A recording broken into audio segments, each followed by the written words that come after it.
चलिए अगले 1 मिनट में तारक मेहता के कैरेक्टर्स के थ्रू पॉलिटिक्स को समझते हैं। आज गोकुलधाम सोसाइटी में चुनाव होने वाला है, सेक्रेटरी का चुनाव।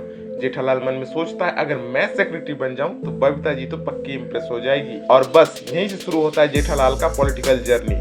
सबसे पहले सोसाइटी के सभी मेंबर्स इकट्ठा होते हैं और फैसला लेते हैं कि सेक्रेटरी कौन बनेगा।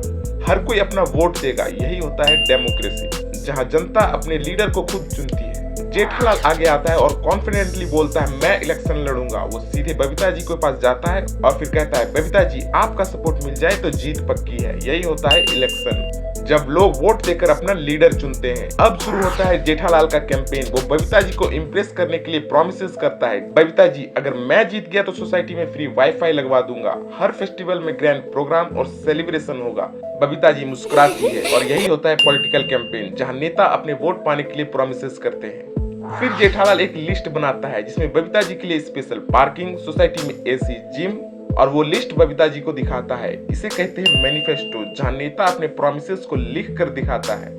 फिर आता है इलेक्शन का दिन। सभी मेंबर्स लाइन में खड़े होकर वोट डालते हैं। जेठालाल नर्वस है, उसकी नजरें सिर्फ बबीता जी पर है और इसी को कहते हैं वोटिंग डे।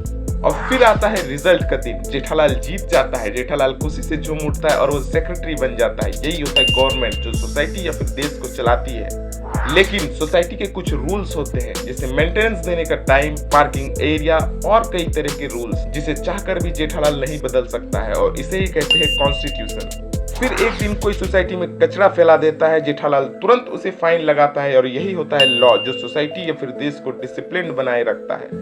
लेकिन कहानी में आता है फिर एक ट्विस्ट। बबीता जी एक अपोजिशन के साथ मिल जाती है और जेठालाल को सपोर्ट नहीं करती है। वो दूसरे कैंडिडेट के साथ खड़ी होती है जब वो अपोजिशन बन जाती है, और अपोजिशन का काम होता है सरकार की गलतियों पर सवाल उठाना। लेकिन एक दिन जेठालाल सीक्रेटली बबीता जी को एक्स्ट्रा बेनिफिट्स देने का सोचता है, और फिर जेठालाल बबीता जी से धीरे से कहता है बबीता जी आपके लिए एसी जिम का फ्री एक्सेस मिलेगा, वहीं बाकी लोगों के लिए इसको पैसे देने पड़ेंगे। और इसे ही कहते हैं करप्शन, जहां पावर का गलत उपयोग किया जाता है।